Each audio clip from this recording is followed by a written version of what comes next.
자, 동아시아사 74강 오늘은 단원 마무리 문제풀이 시간입니다.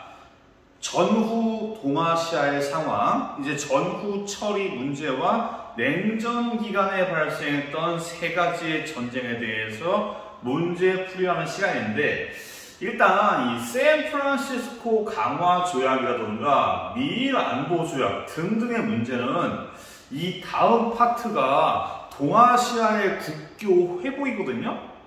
여기에서 여러 가지 조약들과 같이 묶어서 문제가 많이 나오더라고요. 그래서 일단 지금은 조약 자체에 대해서 물어보는 문제만 몇 개 다뤄봤고요. 일단 올해 나왔던 문제들부터 만나볼게요. 올해 10월달 문제입니다. 밑줄친 재판이 진행된 시기에 동아시아의 상황입니다. 이런 문제, 이 시기를 묻는 문제 그동안 많이 봤지요. 자, 글씨가 잘 보이나 모르겠네요. 일단 피고인 도조 히데키, 일단 평화에 관한 죄, 전쟁법에 대한 죄, 딱 볼 때는 전쟁, 즉 전범에 대한 재판이에요. 전범에 대한 재판이고, 도조 히데키라던가 일본의 지도자, 즉 일본의 전범들에 대한 재판, 즉 도쿄 전범 재판입니다.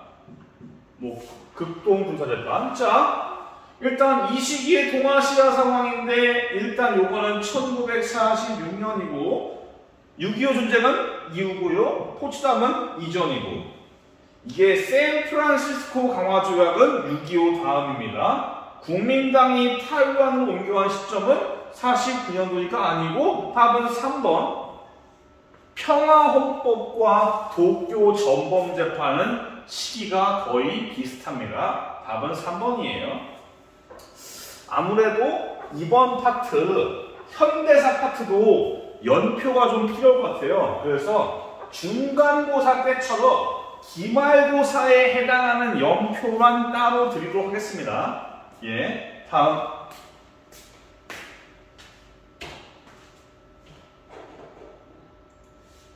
예, 중간에 컴퓨터가 오류가 있어가지고 다음 만나볼게요. 다음 9월 문제입니다. 다음 회의록이 작성된 시기를 연표에서 옳게 고른 것은? 문제가 좀 어려워 보이는데 차근차근 읽어볼게요. 미국은 전쟁이 일어나는 것을 원치 않다. 여기에서 그냥 바로 다이렉트로 베트남 전쟁을 일단 가시면 안 됩니다. 이 시기는 회의록이 작성된 시기이고, 여기에서 보시면은 프랑스가 나와요. 프랑스가 아직 멀쩡하다는 겁니다. 아직 프랑스가 베트남에서 쫓겨나기 이전이에요. 즉, 아직 미국이 전면적으로 베트남을 공격하지 않은 상황입니다. 그래서 답은 여기에서 헷갈리기 쉬운 게, 베트남 공화국은 다른 말로 남베트남이에요. 프랑스가 멀쩡히 존재할 때는 베트남 공화국이 없었고요. 이제 호치민이 북베트남을 세우는 겁니다. 여기서 답은 2번이라는 겁니다.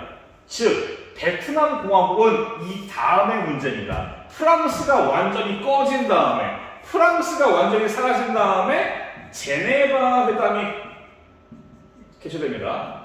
이 제네바 회담의 결과로 17도선의 남북분단, 프랑스군의 철수, 총선거 실시가 결정이 되는데, 이거에 대해서 미국과 남베트남이 반발하게 되는 겁니다.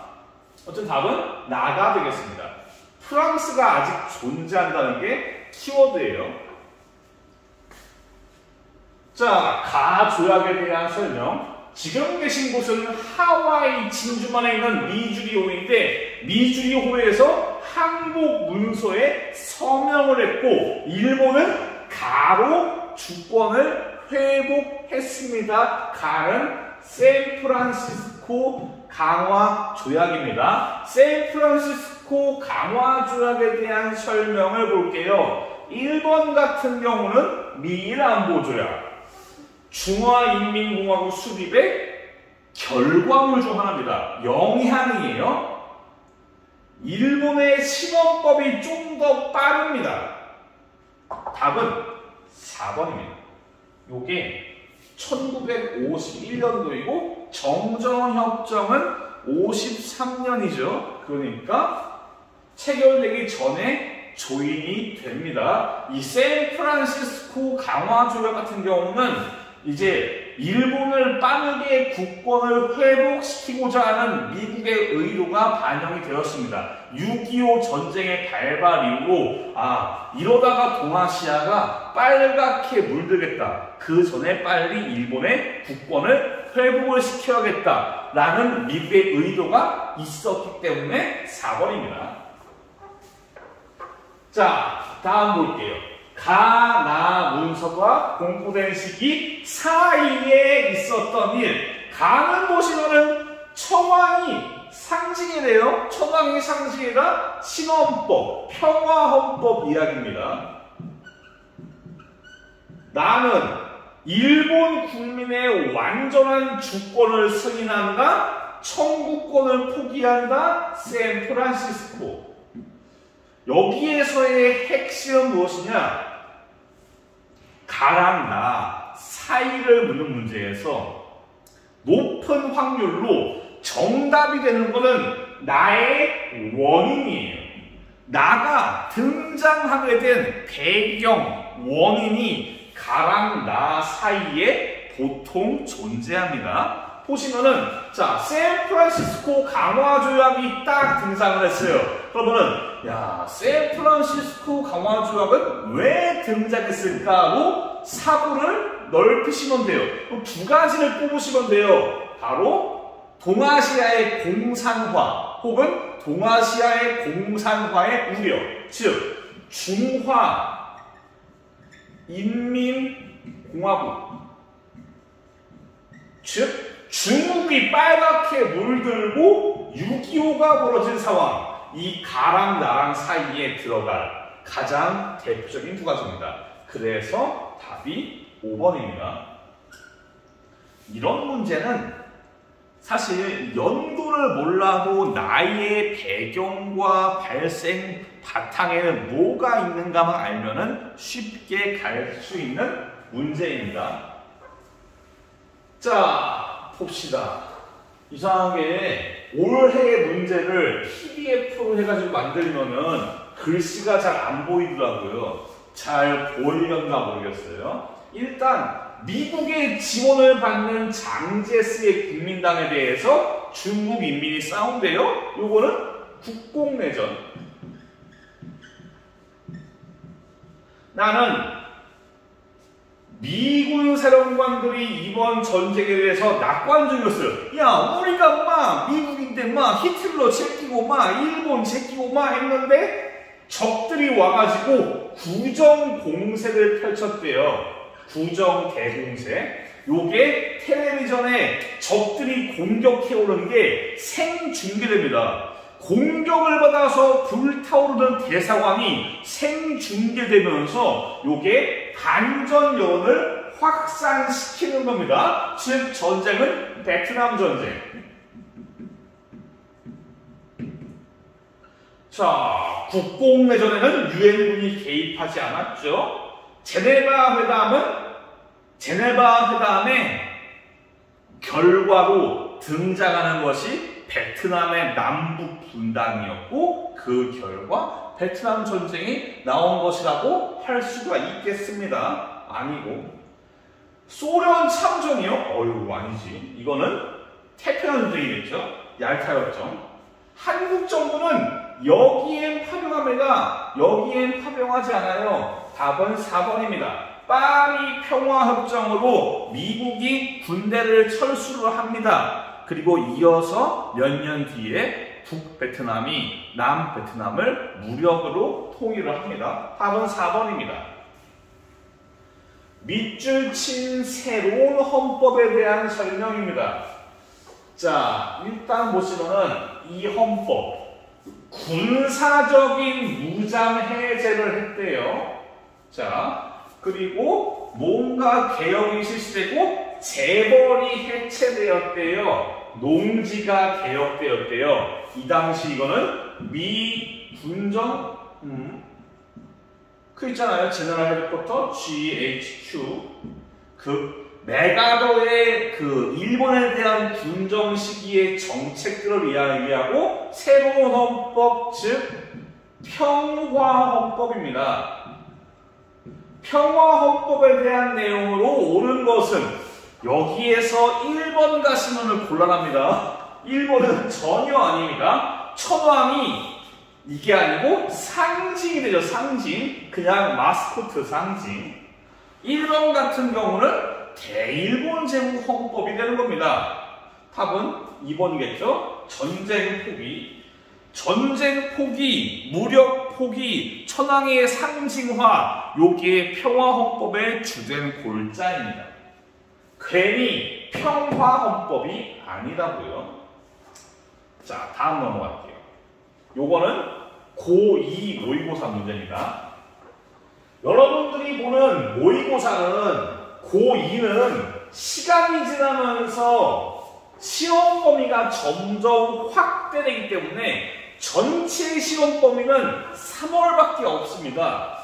근데 아마 이번에 여러분들이 돌아와서 보는 11월 달의 모의고사는 후반부도 나올 것 같아요. 시험 범위는 그렇더라고. 자, 4.20에 입성한 북베트남과 남베트남 민족해방전선 베트콩 이 탱크를 앞세워서 독립군 그 남베트남의 베트남 그 대통령의 그 처소예요, 처소. 여튼간에 일로 들어온 거고 전쟁이 제네바 협정으로 분단된 후 17도선으로 분단된 이후에 벌어진 이 전쟁, 베트남 전쟁. 베트남 전쟁이 끝이 났다는 겁니다. 베트남 전쟁이 전개된 시기에 있었던 사실, 요게 애매할 수 있는 게 바로 3번인데 여러분들이 애매하게 느낄 수 있어요. 닉슨 독트린 이거 베트남 전쟁 끝난 거 아니에요? 닉슨 독트린은 중요한 개념이에요. 동아시아사에서 두 가지입니다. 주된 골자, 일단 베트남의 철수, 그리고 아시아에서 군사 개입 안 하겠다고요. 이 두 가지가 핵심 골자예요. 닉슨 독트린은 베트남 전쟁이 끝나기 전에 등장한 겁니다. 이걸 발표해서 이거에 따라서 파리 평화협정을 맺고 그래서 미군이 철수를 하고 그 다음에 북베트남이 탱크를 몰고 와가지고 남베트남을 뭉개버린 겁니다. 그 답이 3번이 되는 거예요. 사실은 나머지 보기가 너무 쉽죠. 서울올림픽, 홍콩 함양, 예. 근데 닉슨 독트린은 복습으로 보시면 하고 제가 다음 그 수업 범위인 동아시아의 국교 회복에 할 때 닉슨 독트린을 다시 언급할 기회가 있을 겁니다. 답은 3번이에요. 중요한 개념이에요. 자, 다음 자료를 활용한 탐구활동 시험법 군사력 보유 금지. 평화헌법이구나. 평화헌법은 언제 나왔다고요? 전쟁 이후에 답은 5번입니다. 문제 참 간단하고 나머지는 이제 기말고사 시험 범위도 아닙니다. 답은 5번입니다. 전쟁 이후에 전후 처리에서 등장한 게 평화헌법입니다. 이게 2014년에 9월일 거예요. 막 따끈따끈한 문제였어요. 그 당시에 아베 내각이 평화헌법에 대해서 변형을 가하고자 했습니다. 현행헌법, 즉 평화헌법. 특히 아베 내각이 고치고 싶었던 게 여기 있어요. 이제 바로 그 자위권 행사, 즉 구조의 무력 포기, 그리고 전쟁 포기. 특히 이 전쟁 포기를 아베 내각은 고치고 싶어 했습니다. 여튼 평화헌법에 대한 이야기입니다. 자, 여기에서 5번 가시면 안 된다고요. 5번은 대일본 제국 헌법이라고요. 이 중화인민공화국 수립에 영향을 받은 게 샌프란시스코 강화조약입니다. 대한민국제 아니고 답은 1번 미군정 시기. 미군정 하니까 선생님 미군정 한반도 아니에요? 일본도 미군정 있었다고요. 예, 메가더에 미군정이 있었다고요. 답은 1번입니다. 가에 들어갈 내용으로 적절한 것은 자, 동아시아 지역에서 뭐를 계기로 아시아 정책의 변화가 발생했대요. 근데 여기에서 타이완까지는 몰라도 샌프란시스코 강화조약을 통해서 일본의 국제무대로 복귀되었대요. 그러면은 이 샌프란시스코 강화조약을 가져온 계기, 이거에 대한 배경, 원인, 계기는 무엇이냐를 볼게요. 일단 먼저 일본의 평화헌법 제정, 이건 아닙니다. 미국의 변화와는 상관이 없어요. 닉슨 독트린 한참 뒤입니다. 여기에서 헷갈리기 쉬운 게 한반도의 전쟁, 6.25 그러니까 이거 아닙니까? 휴전이라고요. 아니에요. 6.25의 발발이면 몰라도 휴전협정은 아닙니다. 호찌민 여기랑은 큰 상관없어요. 답은 5번입니다. 제가 말씀드렸죠. 샌프란시스코 강화조약의 배경은 두 가지입니다. 6.25와 중국의 공산화. 이 마오쩌둥 돼지가 중화인민공화국을 수립하면서 동아시아의 공산화의 위기를 느낀 미국이 샌프란시스코 강화조약을 주도했다고요. 답은 그래서 5번입니다. 이 샌프란시스코 강화조약은 다시 한번 제가 수업 시간에 언급을 할 예정입니다. 자, 수능 문제입니다. 자, 볼게요. 장제스와 마오쩌둥이 협상을 했대요. 누가 중재했다고요? 미국의 중재. 미국이 와가지고 야, 공산당아, 국민당아, 장제스야, 마오야, 니들 싸우지 마라. 지금 일본 뒤졌는데 니들이 싸우면 안 되지 라고 하면서 미국이 중재해서 둘을 평화롭게 지내자라고 하는 상황이에요. 아직 내전이 발생 전입니다. 내전이 발생 전이고요. 이 시점은 1946년입니다.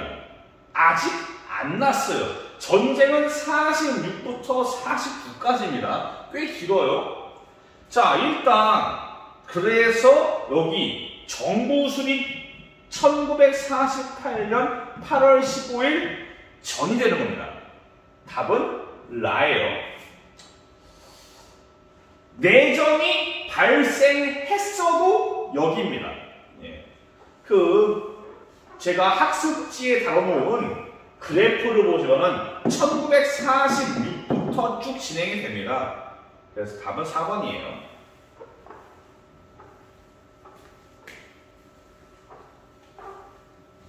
자료의 상황이 나타나는 시기, 연표. 현대사가 연표가 제법 많이 나옵니다. 자, 볼게요. 장제스 정부의 확정을 이겨냈대요. 그래서 새로운 중국이 탄생했대요. 이 말은 뭐냐? 중화인민공화국이 수립이 되었다고요. 여기에서 중화인민공화국의 수립을 찾으시면 되는데, 자, 적어도 내전 이후겠죠. 여기 이후일 거란 말이에요. 그리고 중화인민공화국의 탄생은 샌프란시스코 강화조약의 배경이라고 했으니까 다가 되겠습니다. 예. 어렵지 않아요. 샌프란시스코 강화조약의 배경만 잘 이해한다면은 그냥 직관적으로 풀 수 있는 문제가 요겁니다. 3번이에요. 제가 시간이 된다면은 이게 아직 수능 전에 촬영했는데 수능 끝난 다음에 한번 수능 문제 20문제를 한번 리뷰를 해드릴게요. 수능이 할만한가 할만하지 않은가, 이 동아시아에 대한 막연한 공포심이 있어서 야 동아시아보다는 사회문화가 쉽겠지, 야 동아시아보다는 생윤이 쉽겠지, 동아시아가도 할만하다는 거를 제가 나름대로 한번 리뷰를 해드릴게요. 여튼 답은 3번입니다. 밑줄친 전쟁 중의 동아시아의 상황. 북한도 나왔네요. 그 6.25야. 무조건. 6.25 중에 동아시아의 상황으로 옳은 것입니다. 문화대혁명 나중에 배워요. 통킹만 베트남이니까 아니고요. 베트남 민주공화국 아닙니다. 자, 여기에서 엑치슨. 소연님 6.25는 엑치슨이죠. 엑치슨은 6.25의 배경으로 들어갑니다. 그래서 아니고 전쟁 중에 1951년에 샌프란시스코 강화조약이 체결된다는 것을 잊지 마세요. 5번입니다. 지금 샌프란시스코 강화조약만 몇 번이 나왔는가 모르겠습니다. 그만큼 샌프란시스코 강화조약이 중요하다는 거고, 여기도 마찬가지예요. 즉 같은 문제의 반복입니다. 딱 봐도 북한, 남한, 6.25란 말이죠. 6.25에 대한 설명 그대로 샌프란시스코 강화조약이에요. 기출문제는 반복되는 경향이 있어요.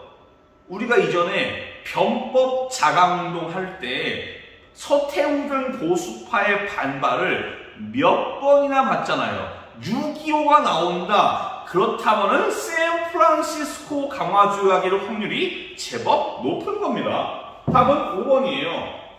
파리 강화협정 체결은 베트남 전쟁. 시험 범위가 아닌 거는 설명하지 않겠습니다. 자, 요게 작년 수능이었어요.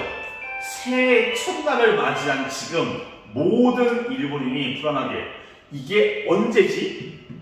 몇 년도이지? 이렇게 생각할 필요가 없이 키워드는 뭐냐? 중국의 새로운 국가가 수립되었고 공산주의 지배하에 들어갔대요. 중화인민공화국이 수립됐어요. 자, 다음 볼게요. 잠정적 군사 분계선인 북위 17도선을 기준으로 남북으로 철수한대요. 요거는 제네바 회담입니다.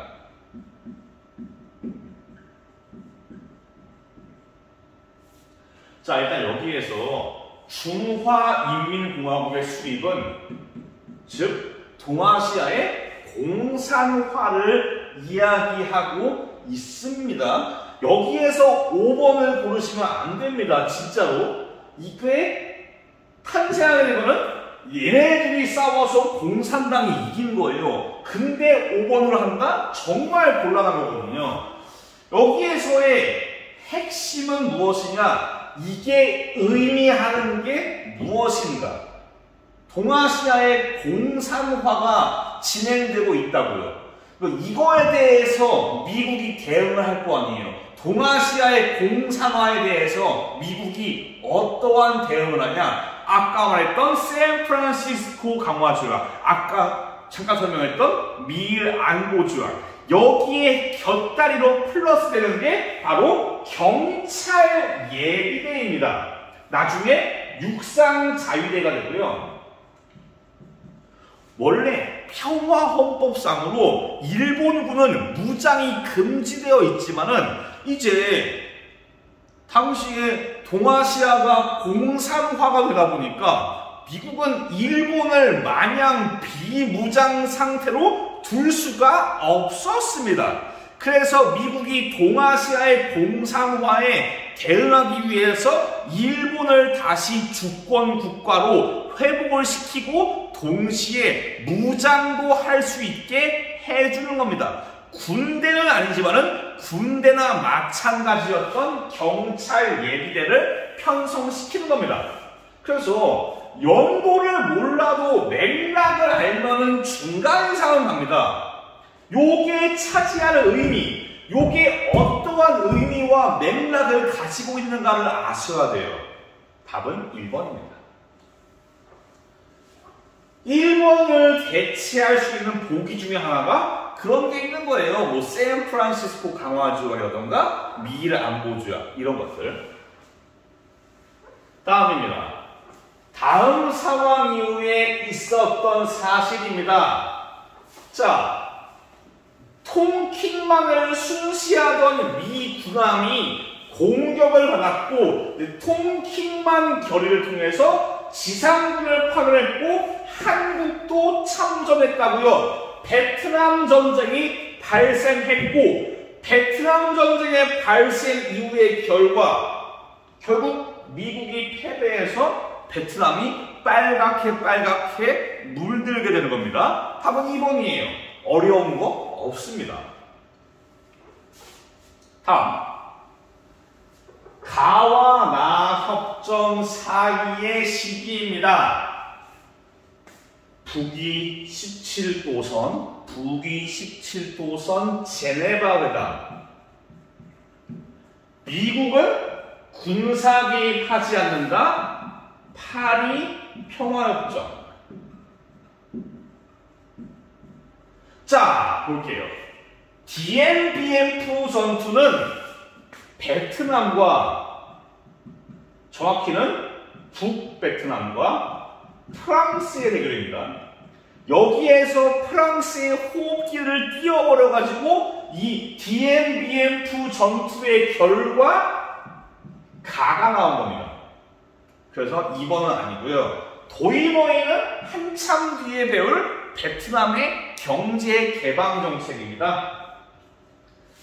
중국과 베트남 사이의 전쟁도 이 다음이에요. 다음은 1번. 제네바 협정에 대해서 누가 반대하냐? 당시에 미국과 남베트남이 반대를 합니다. 그래서 이제 분단이 발생했고 통킹만 사건으로 미국이 개입을 한 겁니다. 맥락, 흐름. 여기에서 전혀 생뚱맞은 거를 보기로 들고 온 게 아니라면은 생뚱맞은 뭐 한국, 일본이 정답 보기가 아니라 다 베트남이라면은 맥락적인 흐름을 까먹으시면 안 됩니다. 어려운 연표 문제는 연도를 외워야 돼요. 근데 쉬운 연표 문제는 맥락만으로도 해결이 가능합니다. 자, 이 양반은 호치민입니다. 어제 체결된 협정은 베트남의 외교적 승리예요. 자, 북위 17도선을 분계선으로 삼았대요. 그리고 총선거를 실시한대요. 요거는 제네바 협정입니다. 1954년. 여기에서 다를 고르시면 안 됩니다. 왜 그러냐? 통킹만 사건은 이 베트남의 분단 이후에 등장했으니까 지금 답은 나가 되는 겁니다. 1951년이고요. 제네바 협정, 파리 평화협정 이런 것들, 제네바 회담, 협정이란다. 회담, 제네바 회담, 파리 평화협정, 통킹만 사건 등등 베트남 전쟁은 맥락으로 아셔도 괜찮습니다. 답은 2번이에요. 자, 다음 문제입니다. 여기에도 그래요. 이것도 아까랑 유사한 문제야. 뭐냐면요. 자, 이게 베트남이라고 해가지고 무조건 미국만 생각하시면 안 됩니다. 여기에 프랑스가 있다고요. 17도선에 군사 분계선이 있다고요. 지금 이 시점은 지금 분계선이 등장한 제네바 협정이라고요. 제네바 협정된다. 회담. 자, 일단 제네바 회담 이후에 미국이 반대를 합니다. 그리고 이제 남쪽에서 베트남 공화국이 세워집니다. 이 베트남 공화국은 남베트남이에요. 글씨가 개판인 거 미안합니다. 제네바 회담의 결과 미국이 반발을 하고 남쪽에서 베트남 공화국이 세워지는데 이 베트남 공화국에 대해서 반대하는 베트콩들이 등장합니다. 이 베트콩의 정식 풀네임이 남베트남 민족해방전선이라고요. 요게 베트콩이라고요. 즉 이 시점은 베트콩이 나오기 전이고 제네바 회담으로 17도선이 등장한 다음이라고요. 답은 나라고요. 이해했습니까? 베트남 전쟁 맥락적으로 배경 부분에서 왜 통킹만 사건이 발생을 했는가? 왜 미국은 개입을 했는가? 왜 베트남은 분단이 되었나? 이 맥락적인 흐름을 알아두시길 바랍니다. 자, 수능 문제입니다. 예. 이것도 약간 페이크가 있거든요. 뭐냐면은 이거는 6.25라는 거를 누구나 알아요. 이거를 베트남 전쟁이라고 하시면 안 됩니다. 나 전쟁 후에 군사 분계선이 17도선이라고요. 17도선은 뭘 의미하냐? 제네바 회담을 의미한다고요. 나 전쟁은 베트남 전쟁이 아닙니다. 프랑스랑 싸운 거예요. 1차 인도차이나 전쟁이라고 표현하는데 프랑스랑 싸운 겁니다. 이거를 베트남 전쟁으로 하시면은 답이 안 나와요. 왜냐? 3번과 4번 모두가 다 베트남 전쟁이거든요. 자, 볼게요. 일본의 주권 회복을 앞당기는데 영향을 끼쳤죠. 샌프란시스코 강화 조약은 6.25 전쟁 이후에 6.25 전쟁 때문에 발생을 한 거니까 1번이 맞습니다. 여러분들이 베트남 관련해서 헷갈리지 마시라고 이 문제를 들고 왔어요. 베트남과 관련돼서는 프랑스도 연결이 되어 있다는 점 알아주시기 바랍니다. 자, 교사의 질문에 대한 작년 문제입니다. 작년에는 문제가 이번 파트가 두 문제가 나왔어요. 자, 어디 보자. 닉슨이 중화인민공화국을 방문해서 냉전 체제가 완화되었대요. 닉슨 얘기 나오면 떠올리셔야 되는 게 닉슨 독트린이라고요. 내용 뭐라고요? 베트남에서의 철수, 아시아에서 군사 개입하지 않겠다고요. 그렇다면은 답이 뭐가 되겠습니까? 베트남에서 철수를 하겠다고요? 그러면 2번 가져가죠. 예.